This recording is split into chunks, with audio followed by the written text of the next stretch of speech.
Hi, everyone. Welcome to Webinar 6, Unearthing Agrifinance. In October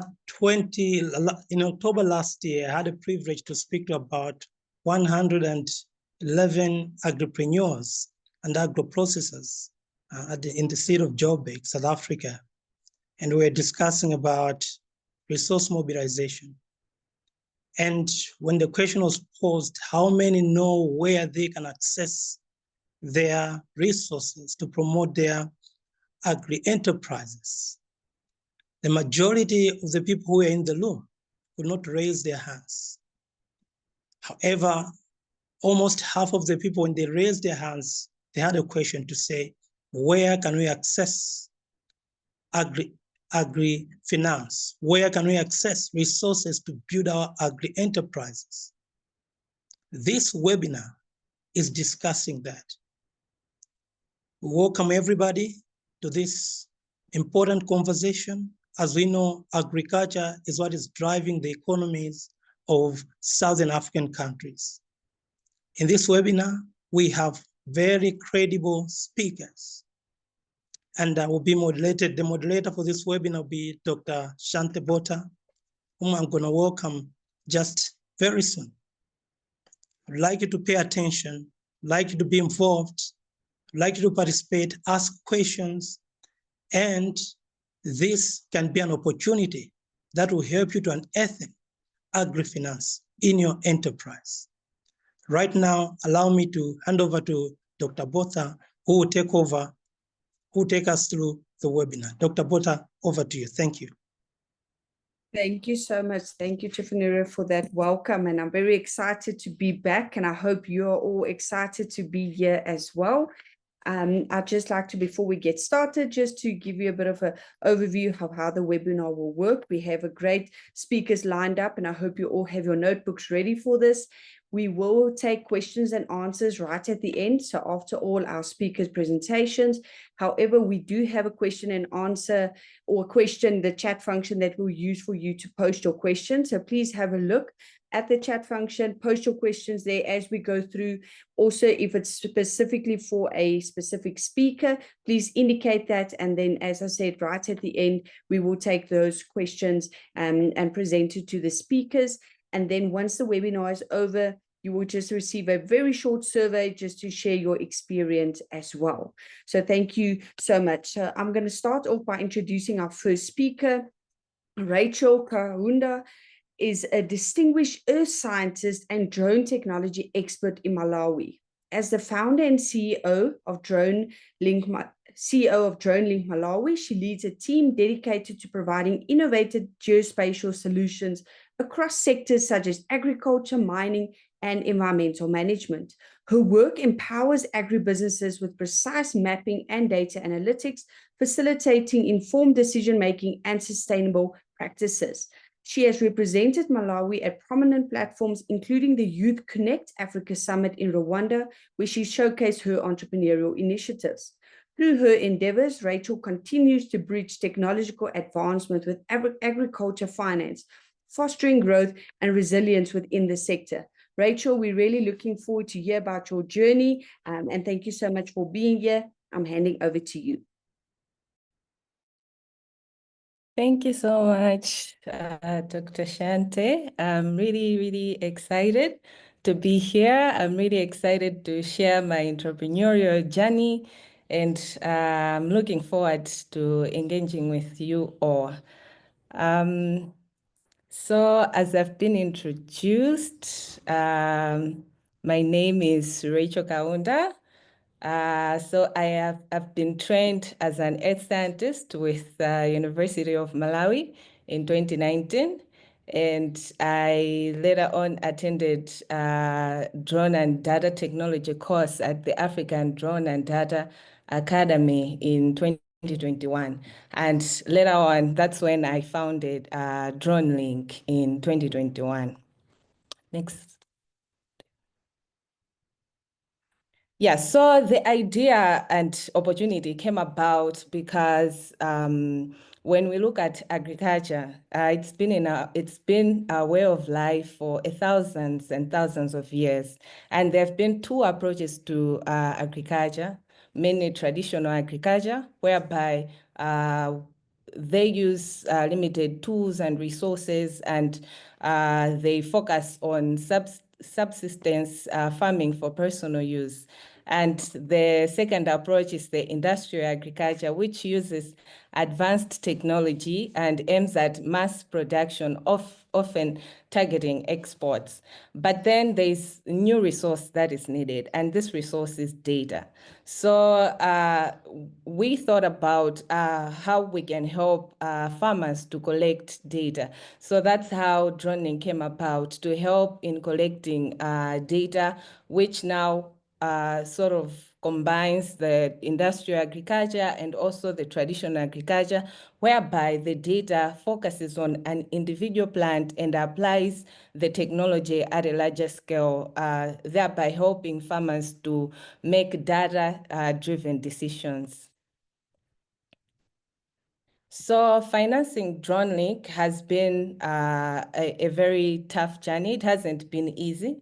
Initially, I had limited resources, and my initial investments from my personal savings, I used to register the business.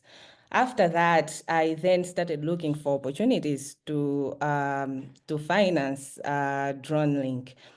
So by doing so, I focused on searching on the internet, looking for opportunities for people that can help finance the venture. And so when I was looking for opportunities, I also saw that I was supposed to have a business plan. And so using Google and online materials, I tried to draft my very first business plan.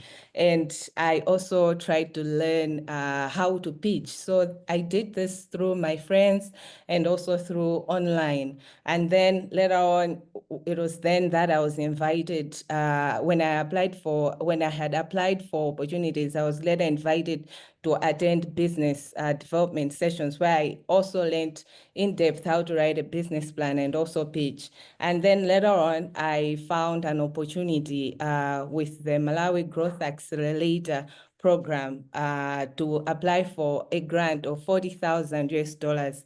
And I tried to apply for that.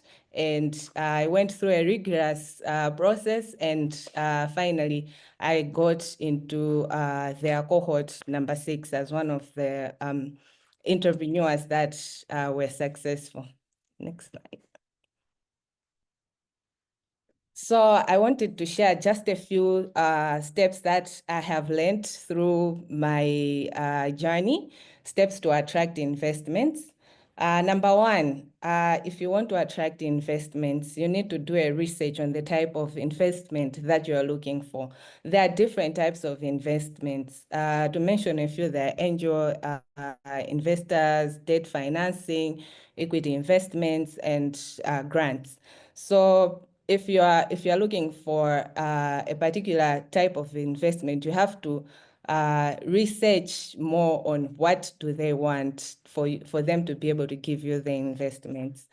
Number two, have something happening on ground. Before you start looking for people to partner with you in your business, you need to have something going on. I know there are some investors that just invest in an idea, but it's also good to have something going on, something that you've started, showing that the business you're talking about has actually been proven to work. So when you have something on ground, it's easy for an investment. It's easy for you to attract an investor.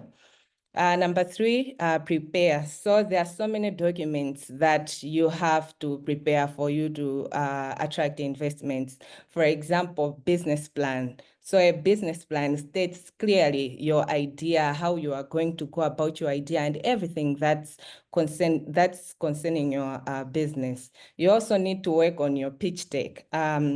You have to learn how to pitch.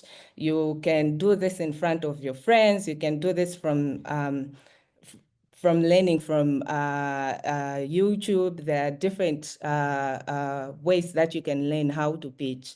And also, you have to probably prepare your revenues. If you've started your business, track those revenues you've done and make sure you document everything, because this is also needed when it comes to attracting investors.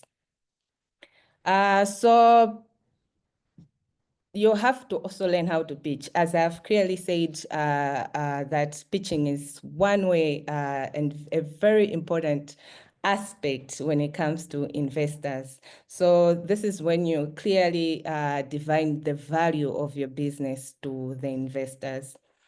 Number 5, you should also be able to clearly answer the question, why?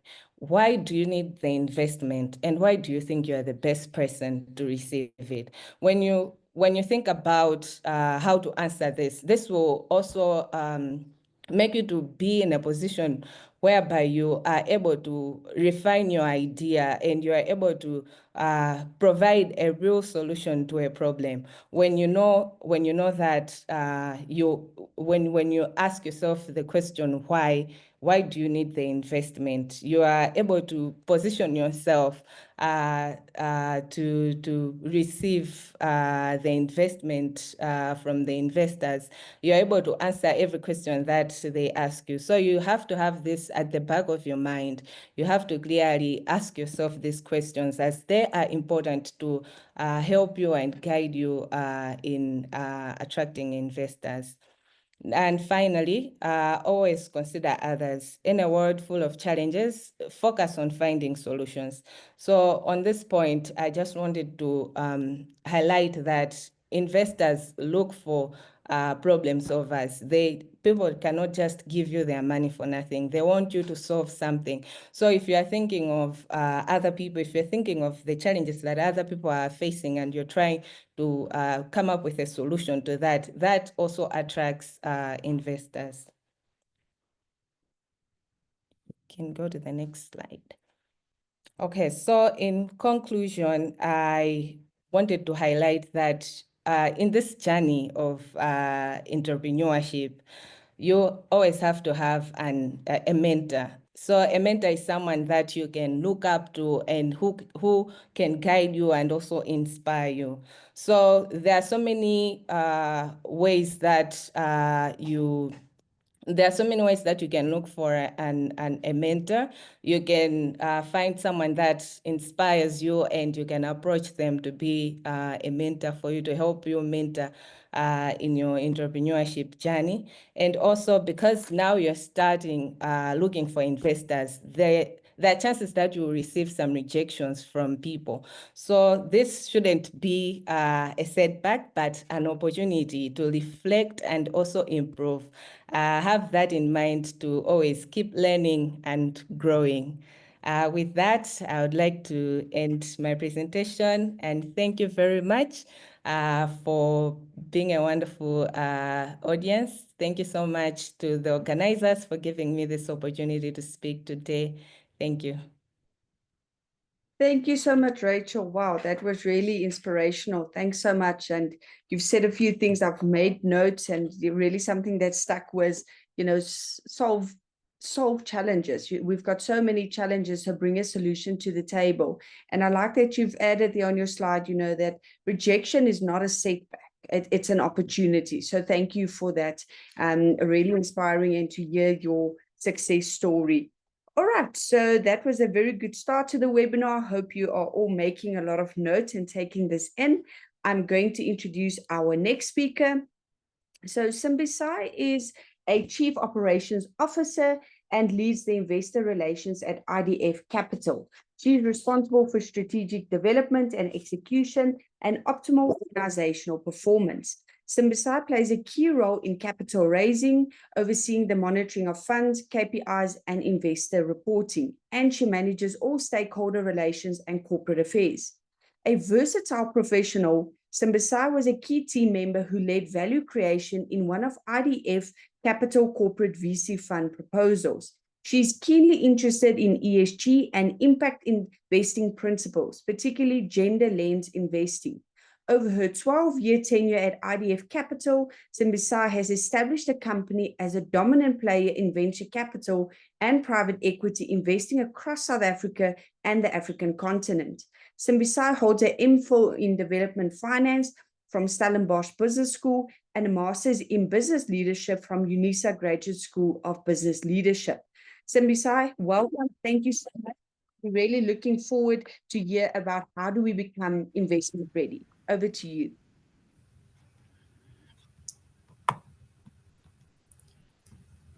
Thank you very much, Dr. Shante. Thank you so much, I think, to the organizers of this webinar. I'm really delighted to be here today, just sharing insights to this group of wonderful people. It is really an honor to be invited and have the opportunity to engage with such a distinguished ecosystem of entrepreneurs in the agri space. I really look forward to sharing insights, lessons learned, as well as advice on how to navigate the funding landscape, as well as learning from other co-panelists. I think like now, I think I've learned a lot from what she has been sharing. And it looks like we have already shared our slides, but which we didn't, because I'm happy that she spoke before me, because she really speaks to something that us as funders will be looking out for when we speak to entrepreneurs who are looking for funding. So thank you for that. I think it really provided a stepping stone for me, as well as the base for me to be able to present what I'm going to present today. So I'll start briefly by introducing IDF Capital. I think that's just an introduction slide. Yeah, you can move to the next one. So IDF Capital is a majority female-owned and led business based in Johannesburg, South Africa, and with 17 years is a seasoned funding partner for SMEs, as well as corporates who are seeking creative and sustainable funding solutions for enterprise and supplier development initiatives. This is mostly in South Africa. And our expertise in this space is what gave rise to the distinct building blocks that you see here on the slide. So as IDF Capital, our primary business is to fund SMEs. So we offer fund management services. We've also got another fund which is capitalized to the tune of 102 million US dollars, which is a sub-Saharan Africa fund focusing on West and South Africa, in Southern Africa countries. So Ghana, Nigeria, South Africa, Lesotho, Zambia, in Zimbabwe. So we fund check sizes of about 5 million US dollars in entities that we see that there's high growth potential. And then we also have other, subsidiaries, which I won't go into detail in. But again, the I'm in Accelerator is our tech investment readiness program for entrepreneurs and startups that are in the tech space. You can move to the next. So we've had, like I highlighted before, 17 years of facilitating access to finance, which is our mission statement. And then to date, we've committed about 1.8 billion in the 8 billion rand of capital in multiple sectors. And so as you can see that we've done about 335 business transactions. We support job creation, which is part of our impact investment ethos. We also have a bias towards female businesses. Not to say that we entirely fund female businesses, but we are intentional about financial inclusion for women in the continent, and then also youth, I think, is a very important focus area for us as well.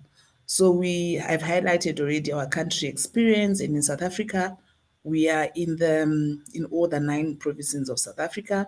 So our institutional capability, we source good pipeline. So I think here at this webinar, I'll be able to say what then qualifies you for good pipeline for our investments. We also offer advisory in structuring across debt, venture capital, private equity, and other M&A deals. We also offer post-investment support. So we do not just give entrepreneurs funding, but we also we deploy what we call intelligent capital with a follow-on support. So we've got the financial leg and the non-financial leg, where we then monitor your business performance, and we are in that business. So depending with the instrument that we deploy in the business, sometimes we take a board seat because sometimes we give out equity. So we take a board seat, but with minority control of the business. But then we then start guiding you in your strategy development. Your growth plans, which we call value creation plans. We also help with sourcing funds for technical assistance. We also help in terms of opening other markets, which we call market access facilitation. And again, we are big on impact investing, in that we seek blended returns, commercial and both social returns, where we looking at pulling the economic levers for job creation and other impact metrics. Thank you. Next slide. Yeah, so my main discussion today will be on bridging the gap between business needs for the agripreneurs and available funding. Please move to the next. Yeah, so here I'm highlighting what agripreneurs are looking for. So in our understanding that most entrepreneurs, be it in the agricultural space or even in any other sectors, they'll be looking for access to funding, and this should not come as expensive funding.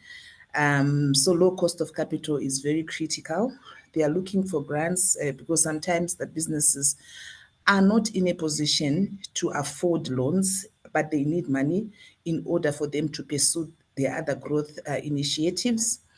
They are also looking for skills and capacity enhancement so that they are able then to deploy the skills for the betterment of their businesses or improvement of their business processes, and then access to markets, especially for their produce or their products. So we exist as IDF Capital is a financial intermediary, in that we raise capital from different investors, which we then deploy to solve the entrepreneur challenges, especially around access to funding.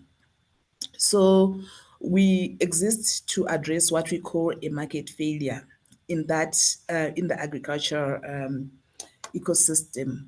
Because I think in your experience, you find very few funders that are keen to fund agriculture enterprises because of the inherent risky nature of most of them, especially around primary agriculture initiatives, because there's a very high risk and anything can go wrong. For instance, if there's a drought and then the business is not set up to use alternative water sources like irrigation, so that means that there is a very high default risk if it is a loan, and that loan would not be paid back. So we offer an alternative to traditional banking. And most banks would not look at businesses at their startup stage because of just the risk nature of the industry. So we exist to facilitate access to finance and then address the other pillars in SME support, which are investor readiness and access to markets. So in terms of investor readiness and capacity building, we look at how can we make businesses fundable. I think I did make reference to our I'm in accelerator before to say it's a business accelerator, which is like a technology investment readiness program that looks at businesses that have got an idea, sometimes depending, or post revenue, at least like what the previous speaker said. We want to see the traction and what revenues the business has been able to generate up to the point that you approach us to have a conversation. And then we start looking at what do you need to put in place for us to be able to give you either seed capital or for you to be able then to approach other investors who will be able to look at what you are looking for. Then because we are sitting in the middle between entrepreneurs looking for money and also investors who are looking for intermediaries to deploy the capital, we also deliver commercial returns to our investors, which is important in us structuring the products for the entrepreneurs.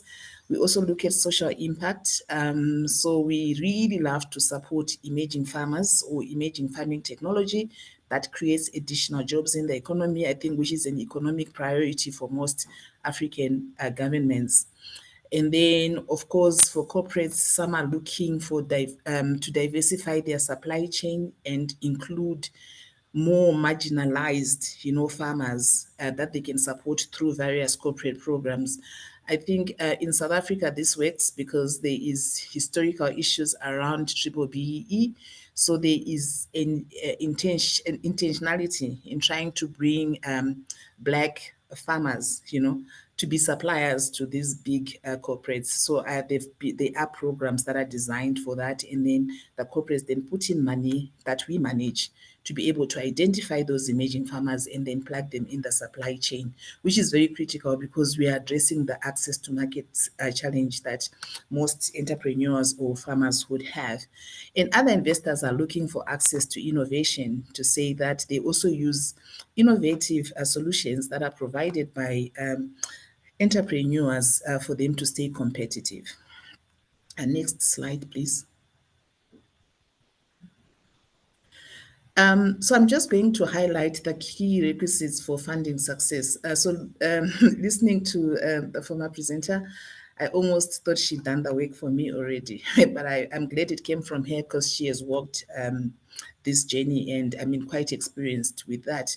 So it's very, very important for you to do your research. And research can be done in a number of ways. Research can be done through your Google, can be done through and networking events, and then you get to know the funding ecosystem and the funders who have a mandate for funding in your specific sector. So instead of wasting your time in the funder's time and you've got a manufacturing business, and then these guys don't look at a manufacturing business. So, applications is a definite no, because it's not meeting the qualifying criteria for that funder. So it is very, very important to identify a hit list or a pipeline of your funders that you need to approach with your idea or with your business. So having identified, and there's a lot of self-help information which is available on the internet around funders who are funding in the agri space. I think one of them would be 54 Collective. I think they've put together a dossier of the funders that are participating in the agri space.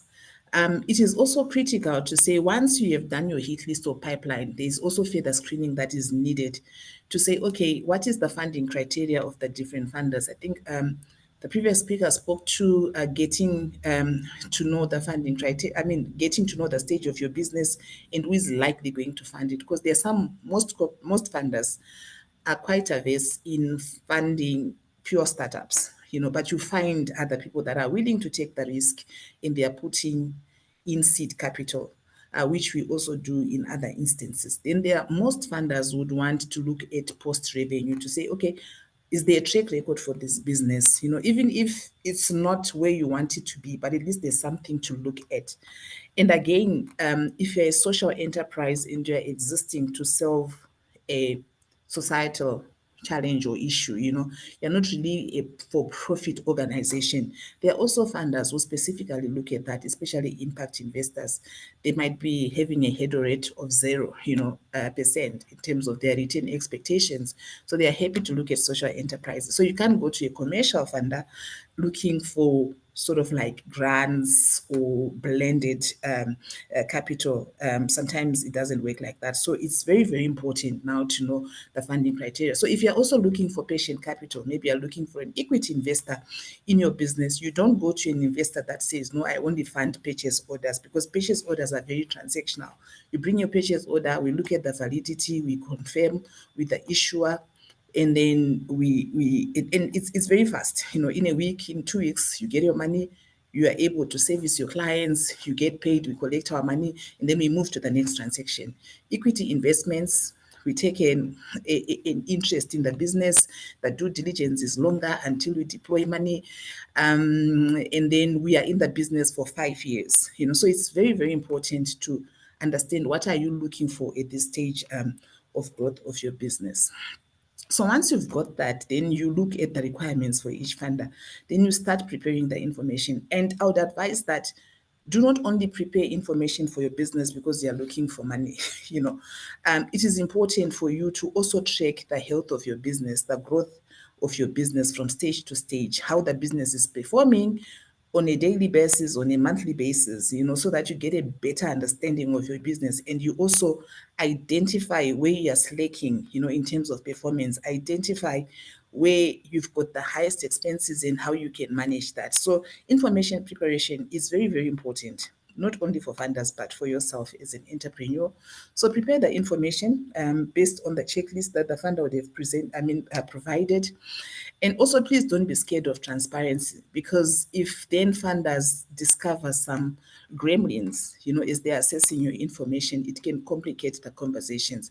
So if you've been blacklisted before, or you've had a very bad partnership, business partnership, of course, that went bonkers because of other reasons, please just be very transparent with the information that you provide, because our due diligence processes are quite rigorous, and we tend then to unearth this information. So the more information provided, the better. And again, the importance of transparency is that when we are aware of the challenges that you faced as a business, then we start co-solutioning with you, of course, in terms of then getting to the desired or expected end. Financial reports. Again, I think related to information preparation, it is very, very important for you to have your set of management accounts or audited financial statements if you're big and you've been in operation for some time, payroll information, and anything that is related to financial performance. And in terms of your financial reports, I think when you come to us and we're having a conversation, when we start now probing the performance of the business based on the income statements, cash flow statements, it is very important for you to know the numbers of your own business. Sometimes we find entrepreneurs, they delegate that to bookkeepers or accountants, and they want to take them along for them to be able to explain it. It is very important for you as an entrepreneur to demonstrate that you understand the financial performance of your business, as well as the projections, because I think these are very critical, because when we are going to put in money in a business, we look at the growth prospects, which is then informed by the projections and also the related assumptions. If you're saying I'm going to double revenue in year 2, what assumptions are there for you to say you're going to double revenue?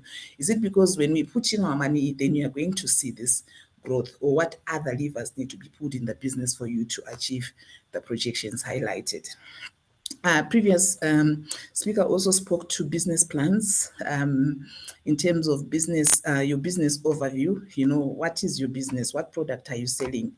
Or what service are you providing? It is also very important to say, okay, I've got my stellar business idea, but do you know your market? Who are you going to be selling to? I think for me, it is one of the very most important questions, because we can all develop brilliant ideas, brilliant products, but if it doesn't have a market, then it's doomed to fail from day one. You should be able to also identify your competitors. I think as globalization extends, I think there's been a lot of competition, either in your local region, from the continent, as well as from other continents like Asia and in other countries. So it's very important to have a very broad, competitive, a competitor analysis framework. Unique value proposition as well. How are you different from the competitors, and how will you stand out in the market? What is your team structure? We also want to know the complementarity of the skills that you have on board, because we also are not keen to fund a one-man led, one-man driven enterprise, because things like succession, if anything goes wrong tomorrow, then what is happening? So we also need to know the team and who supports you in your day-to-day operations. Your growth plans as well, they need to be clearly articulated, because that is what we are going to make the decision based upon. Statutory compliance, I think that's a given, that you need to have registered your company with the relevant registration authorities in your country. Tax compliance, I think that is also very critical. We've seen many businesses going under because they failed to comply with their tax laws, labor laws as well in your countries, especially I think, in the farming sector, because I know that if you're in primary agriculture, there's a temptation to get cheap labor, and then you are then violating the provisions of the labor laws, and also other industry-related compliance requirements. So compliance is very, very key. So we do have a checklist that checks on all the statutory compliance, and then you need to fulfill each and every one of those. You can move to the next slide. I'm gonna make this short. I think this is my last slide. And then what makes us want to work with you? Let's say you have prepared all that information that I've said prior to this slide. I think I've already alluded to it, that you need to demonstrate a deep understanding of your business, to say, you need to articulate your business strategy, your vision, the market dynamics, the current challenges that you have, the opportunities. So those tools, don't take them for granted. The SWOT analysis, the PESTEL analysis, I mean, they might look outdated, but I think they are very applicable to anyone who is running a business, because they help you, as a daily reference to say, what is the current challenge? What is the current opportunity? Then you grasp the opportunities, and then you work on solutioning for the challenges. We also fund growth. So you have to demonstrate that by us putting in money, there's additionality. You're able to grow the business, because it is important to grow the business. It is important because as the business grows, then it starts creating jobs. Like I said, we are very impact focused. Then we back the jockey and not the horse. So you might have a brilliant business idea, but you fall short as an entrepreneur. So we do have entrepreneur assessment tools that we use. I think in our environment, we use a term, we loosely use it, that you should have a teachable spirit. Because I think as we put money in the business, there's a lot of advisory also that comes with the money, so the teachable spirit is one that is able to take in the advice and implement, and also always reach out, to the funder. Not when you put in the money, then we've seen others disappear before. So it is very important for you to demonstrate an entrepreneur and a growth mindset, in terms of running your business.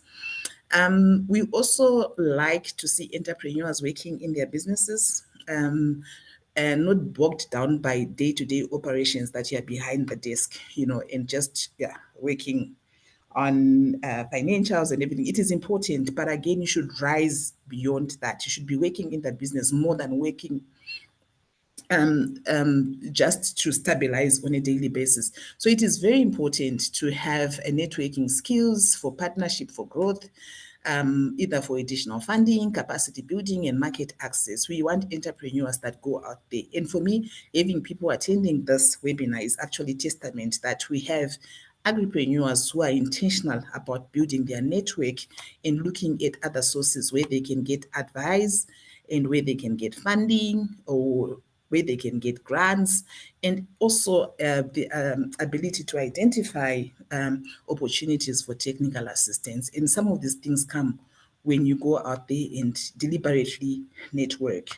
And again, I think I spoke to the team, so you should be able to build a strong and mission-aligned team. So that also speaks to your leadership skills as an entrepreneur. Are you able to keep your team, or your business becomes a revolving door that people come in and go? So it's very important for you to also develop leadership skills that will make sure that you get people on board, you inspire them, they share your vision, and you know that if you're not there, you've got people who are running the business and you're attending to other important issues. And again, bringing requisite technical skills on board, it's important.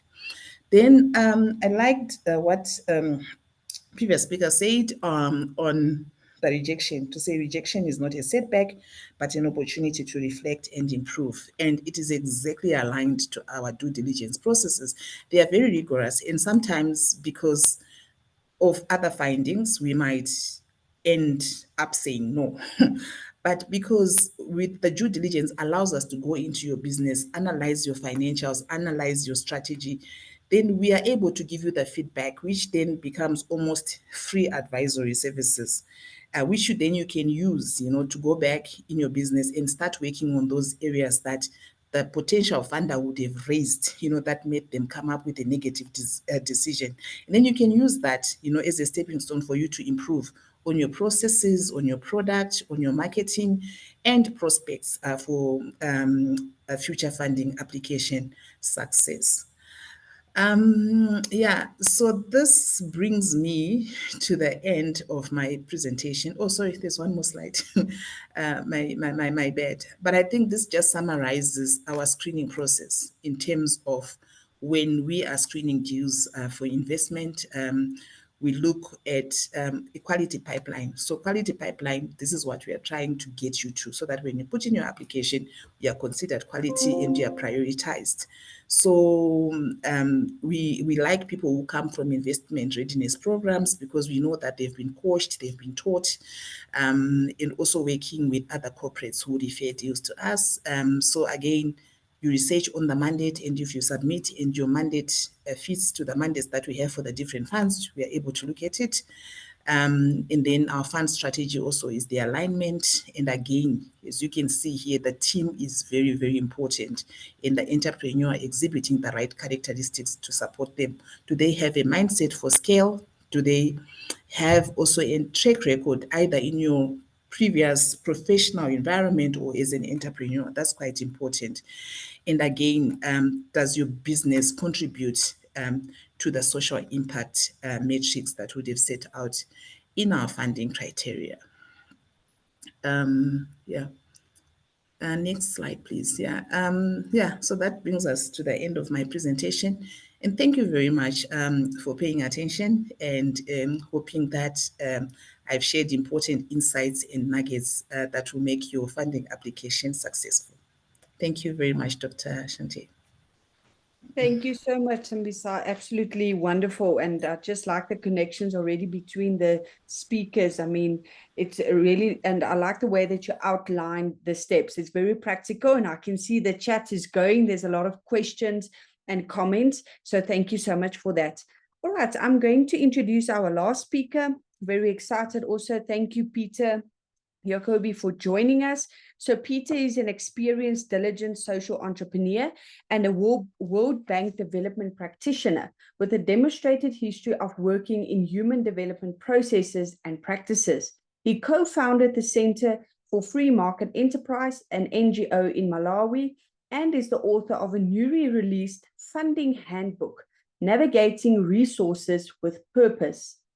Peter has over 8 years of experience in international development and humanitarian sectors, managing projects and partnerships with diverse stakeholders. He also worked in Malawi, the UK, the US, focusing on livelihoods, empowering women, youth entrepreneurs, social enterprises, impact management, and creating jobs. Peter holds an MS in Applied Economics, an MA in International Development, and a BA in Leadership and Business Administration. Peter, welcome. Thank you so much. We're looking forward to hearing about unlocking investment opportunities for agripreneurs in Southern Africa. Over to you, Peter.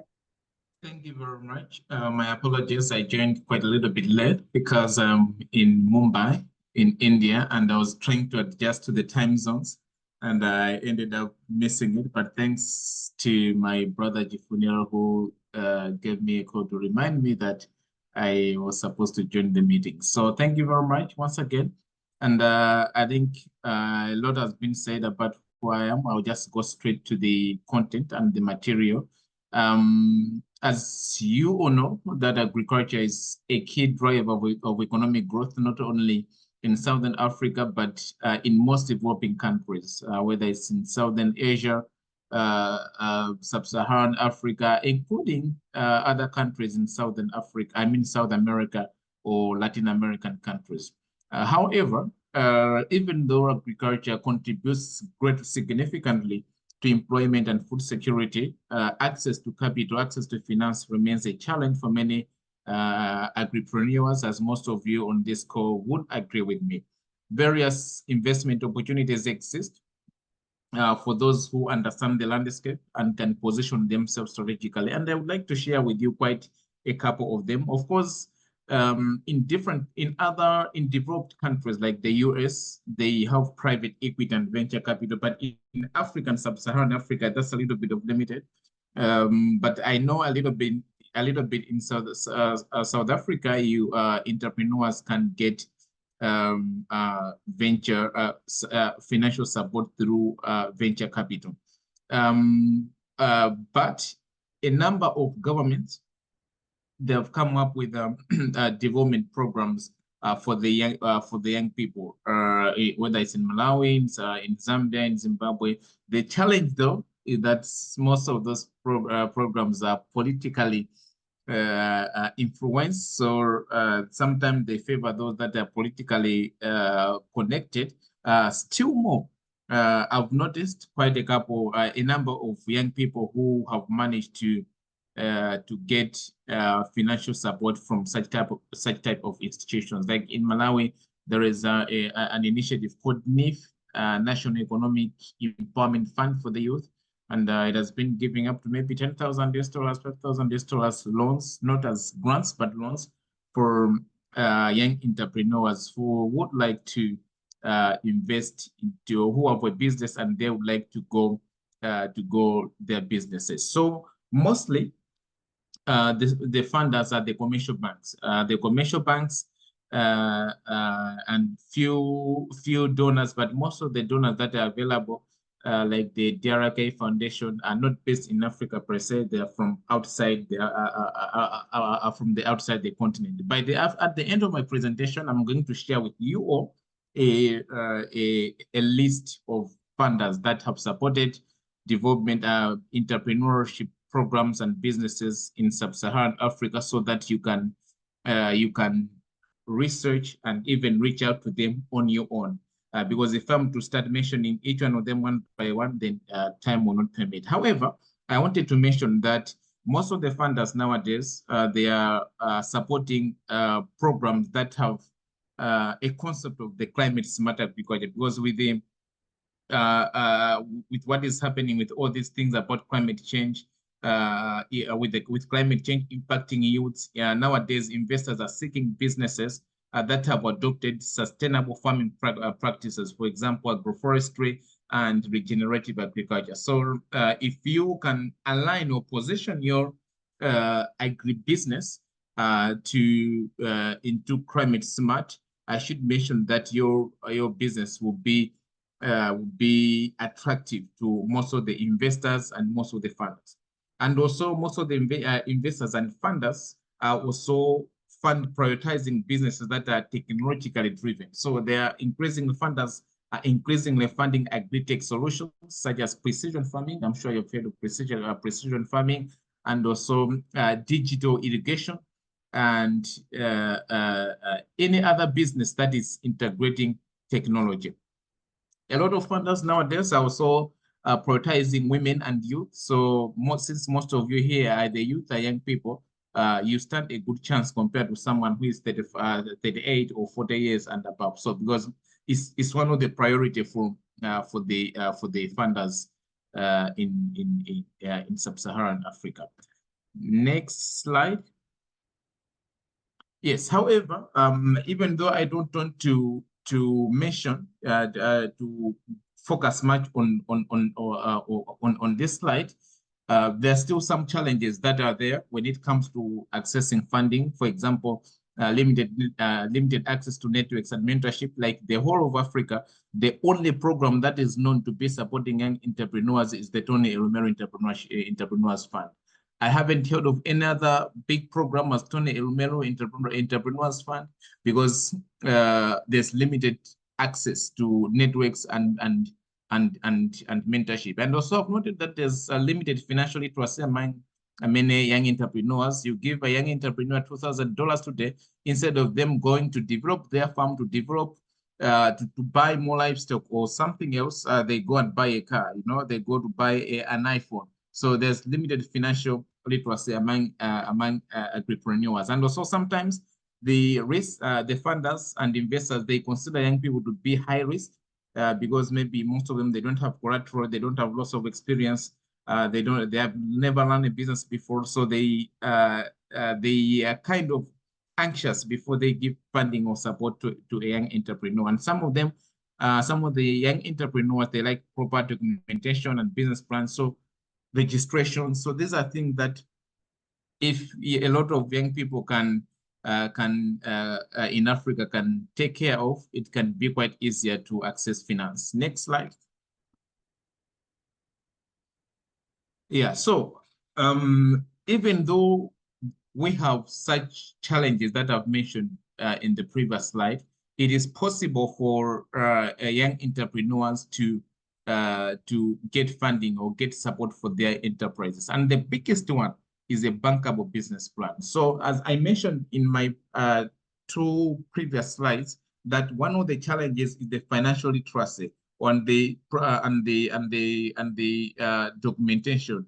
So it's very important. It's very important for the young entrepreneurs to make sure that you have a business plan that can be that is bankable, that can attract funding. Yes, all business plans are business plans, but some business plans, like if you give to an investor should be able to say that, let me invest in Tifuno's business. If I invest in Tifuno's business, I should be able to get maybe these returns. Even if I don't get the returns, but him or her and his people or her people in her country, they should be able to make such profits. They should be able to benefit in this way. So make sure that you have a business plan.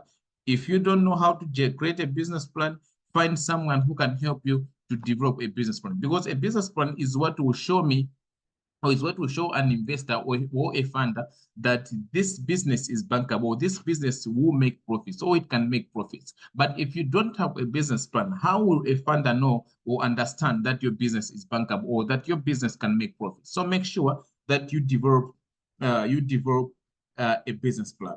I also wanted to make sure that you network and familiarize yourself with development partners. Apart from the government program that you have, but most of the embassies that are available in sub-Saharan Africa, they provide a set, to some extent, some levels of support for entrepreneurs. Like the U.S. Embassy in Malawi, they have quite a couple of grants. They're small grants, like 5,000, 7,000, 3,000, but they're grants that can, in sub-Saharan Africa, they can pull your business to another level. So make sure that you network, make sure that you attend events whenever they are happening, by the embassies, by the development partners, because once they have known you, once they have seen that you're doing this business, it becomes easier for them to give you support whenever you have applied after a call has been raised. Next slide. Yes, so I just to build on what I've mentioned previously, make sure that you network, make sure that you create and develop excellent relationships, not only with the developing institutions, or development partners, but also with companies and organizations, because it's those institutions that will be buying from you. I'll give you an example. If you have built an excellent relationship with a bank, a local branch in your town, whether you're in Kampala or you're in Lusaka, okay, so you've developed an excellent relationship, and in your business you supply food. It's very easy for that bank, for the branch manager, to give you a business of supplying donuts or providing lunch or providing water to their bank, because you are someone whom they know. Either they've met you at a business forum, or they have met you at a networking event, or wherever they have met you. It's quite easier for them to give the business to you because they know you. They know you, and they trust you. Comparing to for them, instead of giving them to someone they don't know, it's quite easier for them to give the business to you because they know you. So make sure you network. Make sure your people in your community knows your business. Make sure that the institutions that are available in your community, whether they're organizations or they're private sector companies or even churches, make sure they know that you're providing and you're supplying such kind of products and services. Next. Yeah, so I have mentioned a couple of areas where that can help you to make sure that your business is fundable. First of all, make sure you have a bankable business plan. That one should be the priority. Secondly, make sure that your business is registered. So that your business is registered. Make sure that you have all the required paperwork that is needed for you to for you to operate the business. For example, taxes. Make sure that you are tax compliant. If you're from Malawi, like me, there are organizations like PPTA where that approves the government contract. So your business cannot get a government contract if you're not registered with them. I'm sure there should be similar type of organizations in Zambia, in Zimbabwe, South Africa. So make sure that your business is registered. Make sure you have all the required paperwork and documentation, because even for the institutions like the Tony Elumelu Entrepreneurs Fund that I've mentioned earlier, for you to be able to, for you to manage to get funding and support from them, you need to be registered.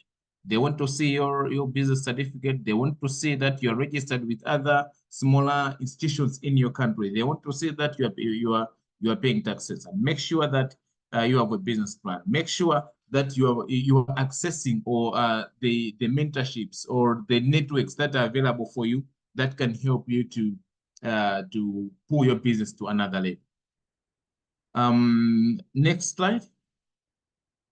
Yeah, so I cut my presentation short because I knew that we have a questions and answers section. So maybe if I am the last presenter, maybe we can go there so that I can elaborate more during the QA section.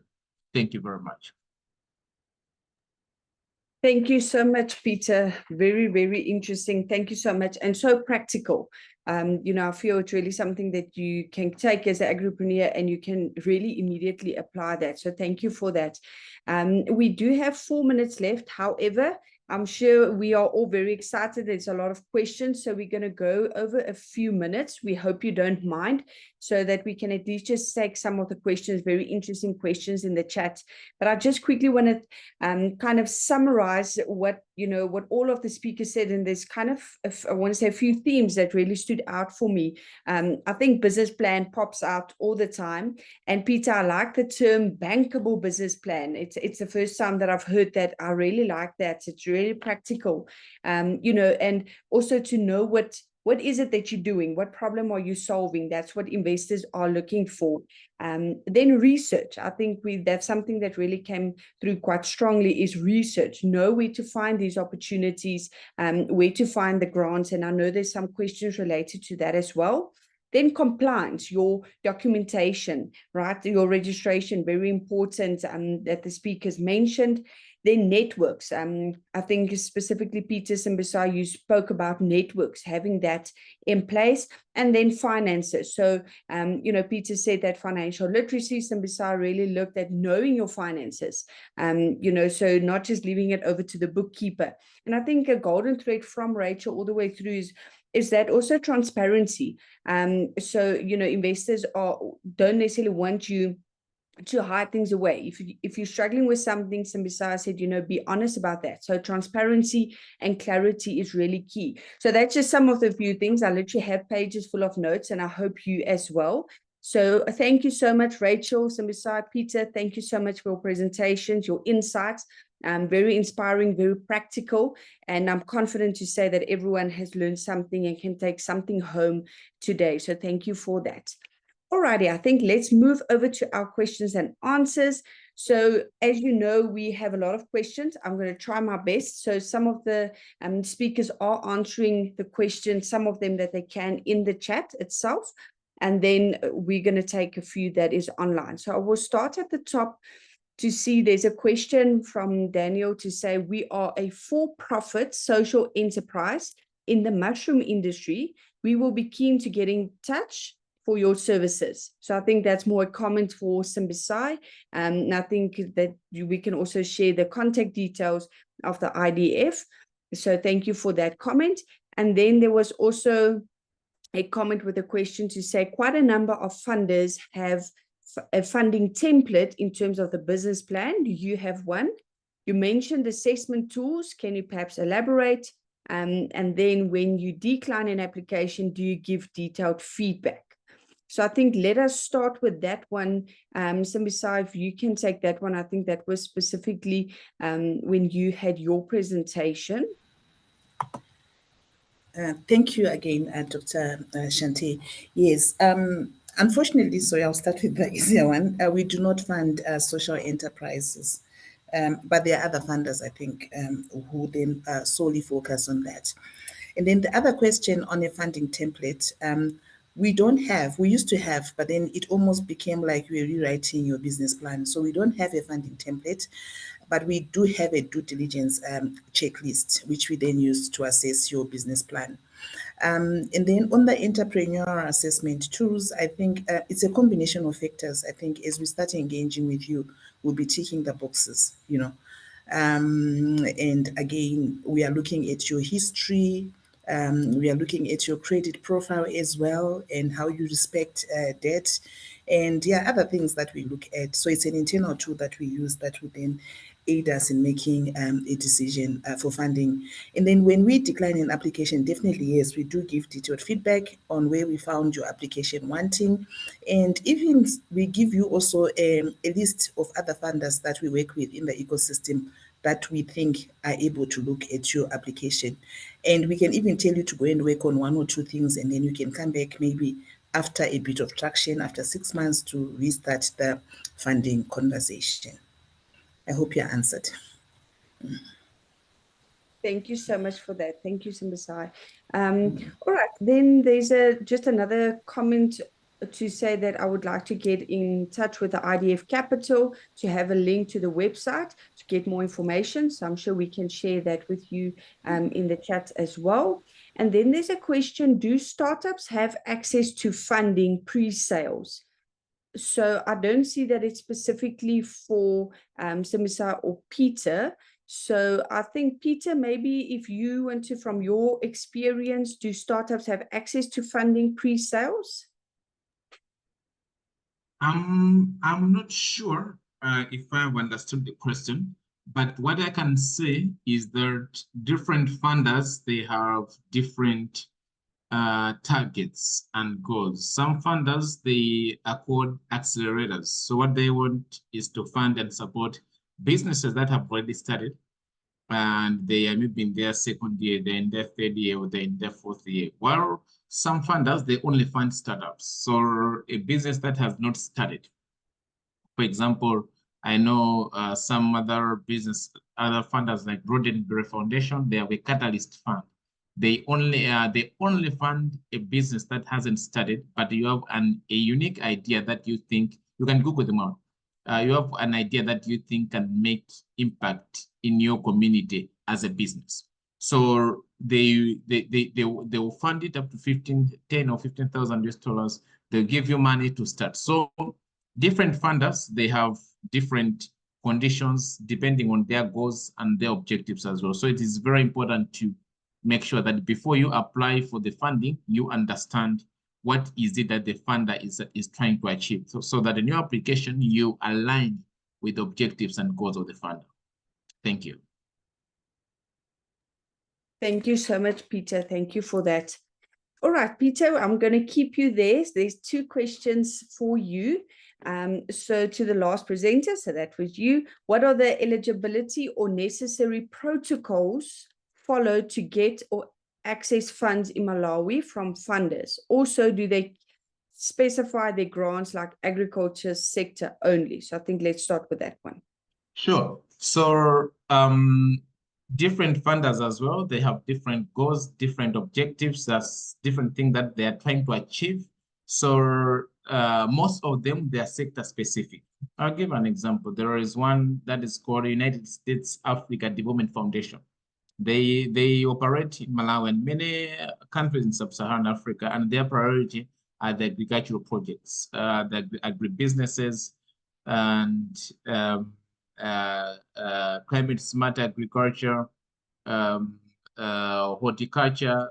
Yeah, so most of the funders are sector specific, but there are also some that they fund in other business or in other business idea, as long as it makes sense, or as long as it makes business sense. Like the Tony Elmero Entrepreneurs Fund, they don't have a specific a sector that they fund.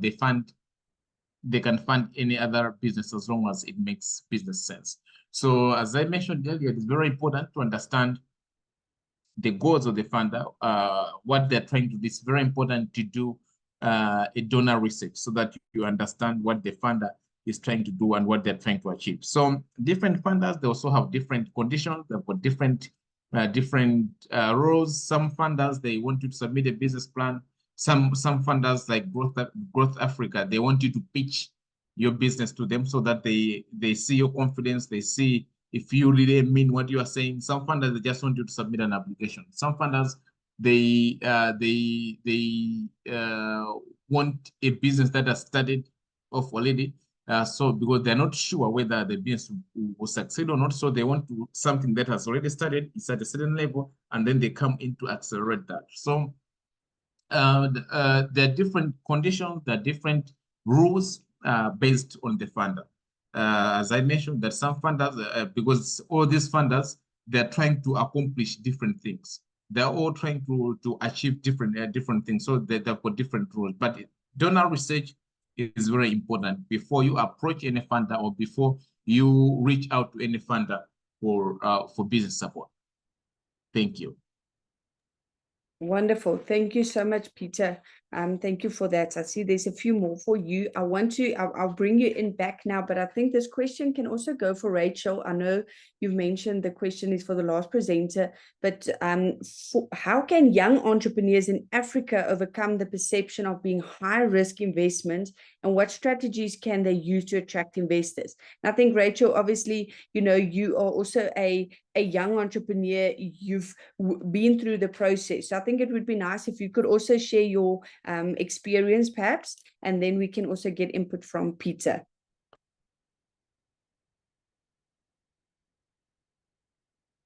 Over to you, Rachel. Thank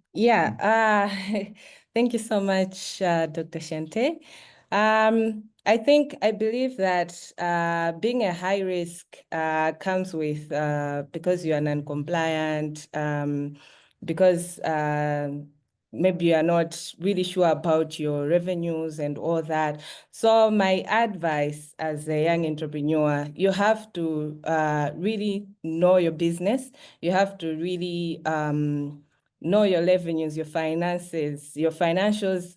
You have to know them at the top of your head. So whenever someone asks you, for example, you've been given a chance to pitch to an investor, and they ask you about what are your revenues from the last or previous year, you should be able to mention that. So people want to see how compliant you are. As Peter has said, that taxes, you have to show that you are paying your taxes, you have to be registered, and you also have to show that your business is promising. Sometimes the business can be making a loss, but with an investment, it can get into making profits. So the key thing is to show that your business has potential for growth. Yeah, so that's what I can say. Thank you. Thank you so much, Rachel. Thank you for that. It's always nice to really hear from a young entrepreneur that's also been through that process.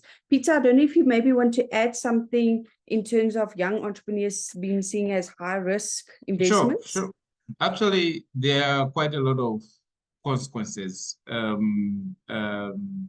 especially when an entrepreneur is being seen as a high risk. And the biggest one is that it's difficult for you to get business. It's difficult for companies to come in and give you support. And one way that I think has been excellent in helping many entrepreneurs to overcome that perception is to build a strong business model. Okay, so when you have a strong business model, when you have developed a scalable and sustainable business model that has a clear revenue streams, and when you have proper financial records and you are compliant, you are paying taxes, you have all the documentation, it becomes quite easier for investors to trust you, for businesses to trust you, for institutions like even government to trust you. So make sure that you have got a strong business model. Make sure that you are compliant. You are compliant with the laws. You are paying taxes. You are registered. and everything else. And also make sure that you, apart from having a strong business model, make sure that you create more effective partnerships. I'll give you an example. If you, let's say you have started, I'll go back to the food business. You have a restaurant. So you have a restaurant, you provide food, lunches or breakfasts or dinners, and then one small company, very small, has trusted you, and you are supplying to them. You are selling them the lunch boxes or breakfast or dinners. It becomes quite easier if you are giving them a good service. It becomes quite easier for them to recommend you to their circles. Okay, like they'll be able to say, at our office, it's Rachel who is supplying us, or it's David who is providing MPC. Oh, is he giving? Is he very good? What are his services like? And if they say, oh no, his services are very, very good, you can even try him. It will be very easy for another business, a bank or whatever institution it is, to trust you, not because they have seen your products, not because they have seen your services, but because of this person who has recommended you. So make sure you start small and create strategic partnerships. You can partner with an institution to maybe for the first month, you go and say, okay, we'll give you maybe a 10% discount. Make sure you make profit though, or 5% discount, so that they can just take you. After they have taken you, and then after a couple of months, then you can increase their prices, so that they can recommend you to their networks. So I think those two, building a strong business model and also creating strategic partnerships and networks in your community, can help you to overcome the high risk perception that most people have on entrepreneurs. Wonderful. Thank you so much, Peter. Thank you for that. All right, I see we are already 11 minutes past, so I'm going to stop there. I know there's still a few questions in the chat, but we will definitely get to them. We'll also share it with the speakers so that they can also just get back to you. I see there's a lot of things that goes to writing, perhaps a grant, a workshop for that. What is the template for writing a grant? A list of where you can find grants. So I see a common theme amongst that, and I'm sure the organizers will definitely have a look into this to see if we can arrange such a session. I think it will be very helpful. All right, I'm going to hand over to Dr. Stephen Gabriel. He is the director of Moja Academy, just to share a last few remarks. Thank you, Dr. Stephen. Over to you. Thank you, Dr. Shante. And thank you, everyone, speakers and audience, for joining us today in this webinar. There have been so many points that I'm sure, I know that your hearts are full. Hearts are full with possibility, but also your heads are thinking, okay, what do I do next? How do I develop the basis to become an investment or to seek a grant? Excuse me. What comes next is really the question. We know that these webinars are excellent introductions to a topic. We've done this now 6 times, and we will keep doing this. But what do we do next? The next step is a masterclass. That is what we are working on. And we are doing these masterclasses on many of the topics that you've heard before. And we're doing this in partnership with the leading research university in sub-Saharan Africa, the University of Johannesburg.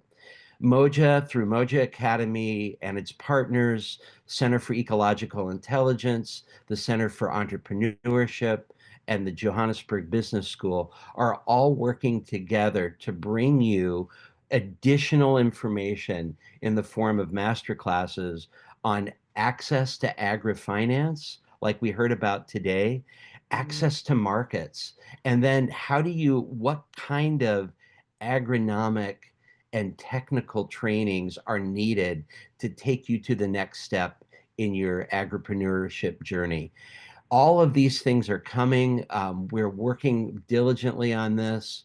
We're preparing the platform. And so please stay tuned with us. We will communicate with you in the WhatsApp group. We will be sending out emails. Please review the webinar recording today when you get it, and we will send that to you via email. So please know that we know that 1 hour is not enough to actually facilitate everything that you will need for your agripreneurship journey. More is coming, and that information will be very targeted to your specific situation. So thank you again, speakers. Thank you again, Dr. Shante. Thank you again, audience. We look forward to our next webinar, and we wish you the best of luck in everything that you're doing. Goodbye.